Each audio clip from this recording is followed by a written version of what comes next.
दोस्तों अगर आपने एसएससी एमटीएस के लिए फॉर्म को अप्लाई कर दिया और फॉर्म को सबमिट करने के बाद आपको पता चला है कि भैया आपके फॉर्म में हो गई है कोई ना कोई मिस्टेक जिसको आपको करेक्शन करना जरूरी है, तो आज की इस वीडियो में आपको बताऊंगा आप अपने एसएससी एमटीएस के फॉर्म में किस तरीके से आप करेक्शन वगैरह कर सकते हैं, करेक्शन की फीस वगैरह क्या रखने वाली है और क्या क्या चीजें आप करेक्शन वगैरह कर पाएंगे यहाँ पर। और साथ में दोस्तों मैं यहाँ पर करेक्शन की प्रोसेस भी बताने वाला हूँ, तो वीडियो को शुरू से लेकर आखिरी तक पूरा देखिएगा। और दोस्तों चैनल पर अगर पहली बार है फटाफट कर लीजिए चैनल को सब्सक्राइब, ताकि फ्यूचर में भी आपको ऐसी जॉब्स और वैकेंसी से रिलेटेड जानकारी अपडेट्स वगैरह मिलती रहे। करेक्शन से रिलेटेड जानकारी के लिए दोस्तों जैसे ही आपको नजर आ रहा है, मैंने यहाँ पर एसएससी एमटीएस का ऑफिशियल नोटिफिकेशन ओपन कर लिया है। स्टार्टिंग में यहाँ पर कुछ डेट्स वगैरह मेंशन कर रखी हैं, लेकिन आप चौथे नंबर बॉक्स को देखेंगे तो यहाँ पर window for application form correction नाम का एक ऑप्शन देखने के लिए मिलेगा, यानी कि यहाँ पर डेट वगैरह मेंशन कर रखी है करेक्शन से रिलेटेड जो विंडो आपको देखने को मिलेगी अपने फॉर्म में करेक्शन वगैरह करने के लिए एसएससी एमटीएस के। तो डेट रहने वाली है दोस्तों 16 अगस्त 2024 से लेकर 17 अगस्त 2024 रात को 11 बजे तक, यानी कि 17 तारीख को भी पूरा दिन का आपको टाइम नहीं मिलेगा, 1 घंटा कम मिल रहा है। रात को 11 बजे से पहले आपको अपने फॉर्म में करेक्शन कर लेना 17 तारीख को 17 अगस्त को। इसके बाद अपने फॉर्म में आप करेक्शन वगैरह नहीं कर पाएंगे, यानी कि यहाँ पर दोस्तों आपको टोटल 2 दिन का टाइम दिया है 16 अगस्त और 17 अगस्त, इसके बीच में आपको अपने फॉर्म में करेक्शन वगैरह कर लेना है। अब कई लोग इस वीडियो नीचे कमेंट करने लगते हैं रात को 12 बजे के बाद ही, यानी कि जैसे ही 15 तारीख खत्म होती है रात को 12 बजे के बाद लोग कमेंट करना शुरू कर देते हैं कि भैया अभी तक करेक्शन की प्रोसेस शुरू नहीं हुई है। तो दोस्तों करेक्शन की प्रोसेस शुरू होने में हो सकता है टाइम लग जाए, सुबह के 10 बजे हो सकता है करेक्शन की प्रोसेस शुरू हो या फिर 12 बजे शुरू हो, उसका मतलब फिक्स नहीं रहता। लेकिन हाँ 16 तारीख को आपको करेक्शन की प्रोसेस देखने के लिए मिल जाएगी, भले ही शाम तक देखने के लिए मिले, लेकिन जैसी करेक्शन की प्रोसेस शुरू हो कोशिश करिएगा उसी दिन आप अपने फॉर्म में करेक्शन वगैरह कर लें, क्योंकि अगर आप नेक्स्ट डे के लिए बैठेंगे तो हो सकता है आप अपने फॉर्म में करेक्शन वगैरह नहीं कर पाए। जैसे कि आपको पता होगा कि एसएससी एमटीएस के लिए लाखों कैंडिडेट अप्लाई करते हैं फॉर्म को, तो हो सकता है सर्वर पर लोड वगैरह ज्यादा हो जाए और वेबसाइट क्रैश हो जाए और आखिरी डेट में आप अपने फॉर्म में करेक्शन वगैरह ना कर पाए। तो कोशिश ये करना है जैसे ही करेक्शन की प्रोसेस शुरू हो, भले ही शाम को शुरू हो, लेकिन आपको रात में ही अपने फॉर्म में करेक्शन वगैरह कर लेना है, ताकि आपको फ्यूचर में कोई परेशानी वगैरह का सामना नहीं करना पड़े। दोस्तों आपको ये भी बता देता हूँ कितनी क्या फीस आपको पेमेंट करनी पड़ेगी और कितने बार आप अपने फॉर्म में करेक्शन वगैरह कर पाएंगे। तो इसके लिए इसी नोटिफिकेशन में आप आ जाएंगे पेज नंबर 12 पर। यहाँ पर आपको 12वें नंबर पॉइंट में वापस से वही डेट्स वगैरह मेंशन की गई है, यहाँ पर कब से कब तक आप अपने फॉर्म में करेक्शन कर सकते हैं। लेकिन यहाँ पर कुछ हाईलाइट करके एक पॉइंट दे रखा है, जैसे यहाँ पर इन्होंने दे रखा है भैया करेक्शन की जो चार्ज रहने वाला है वो 200 रुपए आपको फीस पेमेंट कटवानी पड़ेगी। किस किस कैटेगरी को फीस कटवानी पड़ेगी वो भी मैं आपको बता देता हूँ, लेकिन सबसे पहले मैं आपको ये बता देता हूँ भैया जैसे ही आप अपने फॉर्म को फिल करते हैं आपको पता चलता है कि आपके फॉर्म में कोई मिस्टेक हो गई है, तो जब आप अपने फॉर्म में करेक्शन करते हैं फर्स्ट बार तो आपको यहाँ पर 200 रुपए फीस कटवानी पड़ेगी। इसके बाद आपको लगता है कि भैया आपके फॉर्म में अभी भी कोई मिस्टेक वगैरह रह गई है तो आप यहाँ पर दोबारा से अपने फॉर्म में करेक्शन कर सकते हैं, लेकिन दोबारा से अगर आप करेक्शन करते हैं तो उसके लिए यहाँ पर इन्होंने मेंशन कर रखा है भैया 500 रुपए आपको फीस कटवानी पड़ेगी अगर आप सेकंड टाइम अपने उसी फॉर्म में करेक्शन वगैरह कर रहे हैं।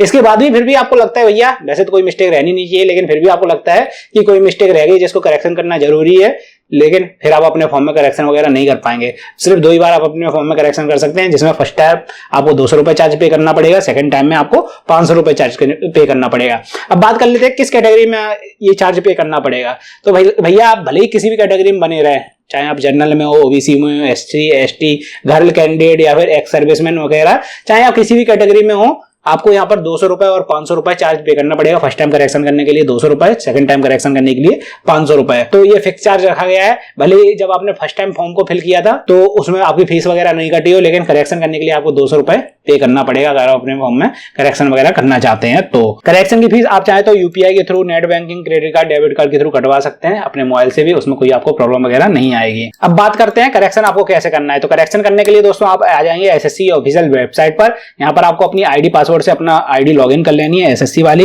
जब आपने अपने फॉर्म को फिल किया था तो उस टाइम जो आपने आईडी अपनी क्रिएट की थी या जिस आईडी से अपने फॉर्म को फिल किया था वही आईडी यहाँ पर लॉगिन कर लेनी है आपको। लॉगिन करने के बाद दोस्तों आप आ जाएंगे इस वाले पेज पर। अब करेक्शन का ऑप्शन कहां देखने के लिए मिलेगा उससे पहले मैं आपको एक जानकारी और देना चाहता हूं दोस्तों। यहाँ पर आप 2 तरीके से करेक्शन कर पाएंगे। सबसे पहले तो अगर आपके रजिस्ट्रेशन में कोई मिस्टेक हुई है तो आपको अपने रजिस्ट्रेशन में करेक्शन करना पड़ता है। रजिस्ट्रेशन में करेक्शन करने के लिए यहाँ पर आपको एडिट रजिस्ट्रेशन डिटेल वाला एक ऑप्शन देखने के लिए मिलता है। लॉगिन करने के बाद ही यहाँ पर आपको क्लिक कर देना है और यहाँ पर आपकी सभी डिटेल्स वगैरह फिल होकर आएंगी जितनी भी डिटेल्स आपने रजिस्ट्रेशन में फिल की थी। अब अगर आपकी इन डिटेल्स में कोई मिस्टेक है तो आपको यहाँ से करेक्शन वगैरह कर लेना है, जैसे कि आपका आधार कार्ड नंबर हुआ, आपका नाम हुआ, जो भी नाम 10th की मार्कशीट में लिखा है वही सेम टू नाम यहाँ पर होना चाहिए। जेंडर हुआ, आपका डेट ऑफ बर्थ हुई, आपके पिताजी और माताजी का नाम हुआ, आपकी 10th का बोर्ड कौन सा था वो आपको यहाँ पर सेलेक्ट वगैरह सही करना है। आपका 10th का रोल नंबर हुआ, 10th की पासिंग ईयर हुई और हाईएस्ट लेवल ऑफ क्वालिफिकेशन, यानी कि आपने 12th क्लास कंप्लीट कर रखी है, ग्रेजुएशन कर रखी है या फिर पोस्ट ग्रेजुएशन कर रखी है। कई लोग यहाँ पर रोल नंबर भी हाईएस्ट क्वालिफिकेशन का डाल देते हैं, उसमें आपको प्रॉब्लम वगैरह हो जाएगी भैया, यहाँ पर 10th का ही रोल नंबर आपको फिल करना है और 10th की पासिंग ईयर यहाँ पर आपको फिल करनी है और 10th का ही बोर्ड सेलेक्ट करना है। तो ये वाले जो 3 ऑप्शन आते हैं, बोर्ड वाला और रोल नंबर वाला और पासिंग ईयर वाला, इन तीनों में 10th की डिटेल्स ही आपको फिल करनी है और हाईएस्ट लेवल ऑफ क्वालिफिकेशन वाला ये अलग रहता है। जो आपने ग्रेजुएशन पोस्ट ग्रेजुएशन वगैरह कर रखी है वो यहाँ पर आप सेलेक्ट करेंगे। इसके बाद यहाँ पर आपका मोबाइल नंबर आ जाएगा और ईमेल आईडी आ जाएगी, दोनों पर ओटीपी वगैरह सेंड करनी है आपको। और इसके बाद यहाँ पर आपको ओटीपी वगैरह डालने का एक बॉक्स देखने के लिए मिलता है, उसमें आपको ओटीपी डाल के सेव एंड नेक्स्ट वगैरह कर देना है। इसके बाद दोस्तों नेक्स्ट स्टेप पर आप पहुंचेंगे जहां पर आपको अपनी नेशनलिटी वगैरह सेलेक्ट करनी है, इंडियन है, किस में आते हैं आप। उसके बाद आपको कैटेगरी वगैरह सेलेक्ट करने का ऑप्शन देखने को मिल जाता है, जनरल, ओबीसी, एससी, एसटी, जिस भी कैटेगरी में आप आते हैं वहां पर सेलेक्ट कर लीजिए। वहां पर आपको एड्रेस वगैरह के भी फिल करने के ऑप्शन देखने के लिए मिल जाते हैं और एजुकेशन डिटेल्स वगैरह के कुछ ऑप्शन देखने के लिए मिल जाते हैं। तो वो सभी डिटेल को फिल करने के बाद आप सेव नेक्स्ट जब करेंगे उसके बाद आप अगले स्टेप पर पहुंचाएंगे जहां पर आपको डिक्लेरेशन पर टिक लगाना है। बस सिंपली आपको डिटेल्स को पढ़ लेना है, अगर पढ़ना चाहते हैं उसको टिक लगाकर नेक्स्ट कर सबमिट कर देना है। तो इस तरीके से आप अपने रजिस्ट्रेशन वगैरह में करेक्शन कर सकते हैं अगर आपकी रजिस्ट्रेशन में कोई मिस्टेक वगैरह हुई है तो। अब अगर आपके रजिस्ट्रेशन में कोई मिस्टेक नहीं है, सिर्फ आपके फॉर्म में कोई मिस्टेक वगैरह है, तो आप सिंपली यहाँ पर आ जाएंगे माई एप्लीकेशन वाले सेक्शन पे। यहाँ पर जितने भी आपने फॉर्म को फिल किए हैं वो सभी आपके फॉर्म यहाँ पर देखने के लिए मिल जाते हैं। अब यहाँ पर एसएससी एमटीएस के फॉर्म को आपको करेक्शन करना है तो एसएससी एमटीएस वाला जो बॉक्स होगा, कभी कभार ये बदल जाते हैं, जैसे कि यहाँ पर पहले नंबर पर एमटीएस वाला आ रहा है, हो सकता है जब करेक्शन की प्रोसेस शुरू हो तो ये दूसरे नंबर पर आने लगे, तो आपको देख लेना ये एमटीएस वाला कौन सा है। तो वहां पर आपको रीअप्लाई वाला बटन देखने के लिए मिल जाता है, जैसे यहाँ पर आपको अभी सिर्फ 2 ही बटन देखने के लिए मिल रहे हैं, एप्लीकेशन स्टेटस और प्रिंट वाला। लेकिन जब फॉर्म की करेक्शन की प्रोसेस शुरू होगी तो यहाँ पर आपको रीअप्लाई वाला एक बटन देखने के लिए मिलेगा, सिंपली आपको उस वाले ऑप्शन पर क्लिक कर देना है और पूरा फॉर्म आपके सामने फिर से खुलकर आ जाएगा। हो सकता है एक स्टेप कुछ बीच में और आ जाए, उसको आपको नेक्स्ट कर देना है, आपके सामने पूरा फॉर्म खुलकर आ जाएगा जिसमें बची हुई जितनी भी डिटेल होंगी आपके रजिस्ट्रेशन के अलावा। पहले तो सबसे पहले पेज पर आपको रजिस्ट्रेशन की सभी डिटेल दिखाई जाएंगी जिसमें आप चेंजेस वगैरह नहीं कर पाएंगे, क्योंकि वो चेंजेस करने के लिए आपको रजिस्ट्रेशन में एडिटिंग वगैरह करना पड़ेगा। इसके बाद जब आप नेक्स्ट करेंगे तो आपके सामने धीरे धीरे करके फॉर्म के सभी स्टेप्स खुलकर आने लगेंगे।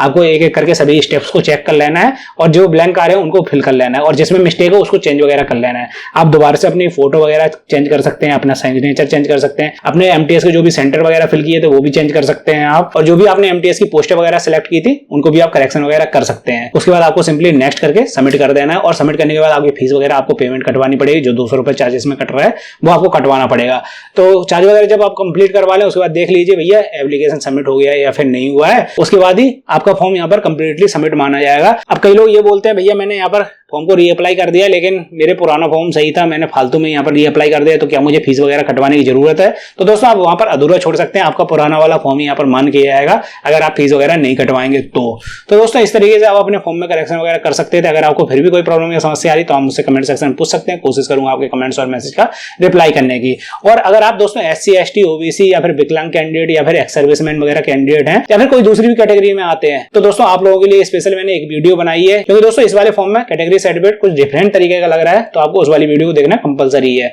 तो उसके लिए आप चाहे तो इस वाली वीडियो पर क्लिक कर सकते हैं या फिर चाहे तो मेरे इसी चैनल को विजिट कर सकते हैं, ताकि अगर आप कोई भी कैटेगरी में आते हो तो आगे चल के आपके फॉर्म में कोई प्रॉब्लम वगैरह ना हो।